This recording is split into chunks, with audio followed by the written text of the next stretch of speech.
ഹൃദയത്തിന്റെ ആരോഗ്യത്തിനായിട്ട് ഏതെങ്കിലും ഒരു പ്രത്യേക പദാർത്ഥം ഭക്ഷണത്തിൽ നിന്നും ഒഴിവാക്കണമെന്ന് നമ്മൾ തീരുമാനിക്കുന്നുണ്ടെങ്കിൽ അതിന് ഒരൊറ്റ ഉത്തരവേ ഉള്ളൂ, ഒരു സംശയം വേണ്ട. അതെന്താണെന്ന് നമുക്ക് നോക്കാം. നിങ്ങളെല്ലാം ഇത് കഴിച്ചിട്ടുണ്ട്, ഡെയിലി കഴിക്കുന്നുണ്ട്. ഈ ഒരു പദാർത്ഥം രക്തക്കുഴലുകളിൽ ബ്ലോക്കുകൾ ഉണ്ടാക്കുന്നുണ്ട്, നമ്മുടെ ശരീരത്തിലെ കോശങ്ങളുടെ ഭിത്തികളെ തകർക്കുന്നുണ്ട്, അതുപോലെ വിട്ടുമാറാത്ത നീർക്കെട്ട് ശരീരത്തിൽ ഉണ്ടാക്കുന്നുണ്ട്, കൊളസ്ട്രോളിന്റെ അളവ് കുത്തനെ കൂട്ടുന്നുണ്ട്. ഇതിനെല്ലാം പുറമെ അത് ഹാർട്ട് അറ്റാക്കിലേക്ക് നയിക്കാം, പക്ഷാഘാതം അഥവാ സ്ട്രോക്ക് ഉണ്ടാക്കാം, അതുപോലെ തലച്ചോറിനെയും നരമ്പുകളെയും വരെ ബാധിക്കാം. ഈ പദാർത്ഥത്തിന്റെ പേരാണ് ട്രാൻസ് ഫാറ്റുകൾ അഥവാ ട്രാൻസ് കൊഴുപ്പുകൾ. ഈ പദാർത്ഥത്തിന്റെ കേട് എത്രത്തോളം എന്ന് വെച്ചാൽ ലോകത്ത് പല രാജ്യങ്ങളും ഇത് നിരോധിച്ചിട്ടുണ്ട്, അമേരിക്കയും കാനഡയും അടക്കം. എന്നാലോ നമ്മളെ നാട്ടില് എല്ലാ ബേക്കറികളിലും എല്ലാ സൂപ്പർ മാർക്കറ്റുകളിലും പല റെസ്റ്റോറന്റുകളിലും നമ്മൾ കഴിക്കുന്ന ഭക്ഷണത്തിൽ ട്രാൻസ് ഫാറ്റ് ഉണ്ട്. പലരും വിചാരിക്കുന്നുണ്ടാവും ഇതെന്തോ വലിയ സംഭവമാണെന്ന്. ഇതെന്താണെന്ന് ഞാൻ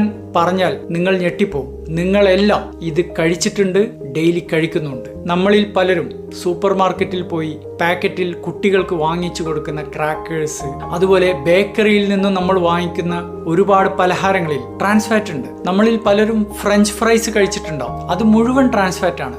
വനസ്പതി എന്ന് കേട്ടിട്ടില്ലേ, പണ്ട് ഡാൽഡ എന്നൊക്കെ പറഞ്ഞിരുന്നു, അത് മുഴുവൻ ട്രാൻസ് ഫാറ്റ് ആണ്. ഇത് കഴിക്കുന്നത് നമ്മൾ അറിയുന്നുണ്ടോ? പല രാജ്യങ്ങളും നിരോധിച്ചിട്ടുള്ള ഒരു കാര്യമാണ് ഇതെന്നുള്ളത്. പഠനങ്ങൾ കാണിക്കുന്നത് ഓരോ 2% ട്രാൻസ് ഫാറ്റ് ഇൻടേക്ക് കൂടുന്നതിനനുസരിച്ചും 23% ഹാർട്ടിന്റെ റിസ്ക് വർദ്ധിക്കുകയാണ്. അതുപോലെ തന്നെ ട്രാൻസ് ഫാറ്റുള്ള ഭക്ഷണങ്ങൾ കഴിച്ച് വെറും 6 മണിക്കൂറുകൾക്കകം രക്തക്കുഴലിനകത്ത് നീർക്കെട്ട് ആരംഭിക്കുകയായി. പല പഠനങ്ങളിലും പാക്കറ്റ് ഭക്ഷണം വാങ്ങിച്ചിട്ട് കഴിക്കുന്ന ചെറിയ കുട്ടികളിൽ ട്രാൻസ് ഫാറ്റ് കാരണം ഹാർട്ടിന് കേടുവന്നതായിട്ട് കണ്ടെത്തിയിട്ടുണ്ട്. ഇത് കാരണമാണ് അമേരിക്കയും കാനഡയും ട്രാൻസ് ഫാറ്റ് നിരോധിച്ചിട്ടുള്ളത്. ഇന്ത്യയിലുള്ള ഒരുവിധം എല്ലാ ഫുഡ് കമ്പനികളും പാക്കറ്റ് ഫുഡ് ഉണ്ടാക്കാനും പ്രോസസ്ഡ് ഫുഡ് ഉണ്ടാക്കാനും ട്രാൻസ് ഫാറ്റ് ഉപയോഗിക്കുന്നുണ്ട്. ബേക്കറിയിൽ പോയിട്ട് ഫുഡ് വാങ്ങിക്കുമ്പോൾ ലേബലിൽ വനസ്പതി എന്ന് എഴുതിയിട്ടുണ്ടോ നോക്കുക. വനസ്പതിയാണ് ഈ ട്രാൻസ് ഫാറ്റ്. പഠനങ്ങൾ കാണിക്കുന്നത് 85% ട്രാൻസ് ഫാറ്റ് നമുക്ക് കിട്ടുന്നത് ഇതുപോലെ പുറത്തുനിന്നുള്ള ഭക്ഷണത്തിൽ നിന്ന് തന്നെയാണ്. ബാക്കി നാച്ചുറലി കിട്ടുന്ന കുറച്ച് ട്രാൻസ് ഫാറ്റ് ഉണ്ട്. അത് പലപ്പോഴും ആടിന്റെയും പോത്തിന്റെയും ശരീരത്തിലുള്ള കൊഴുപ്പാണ്.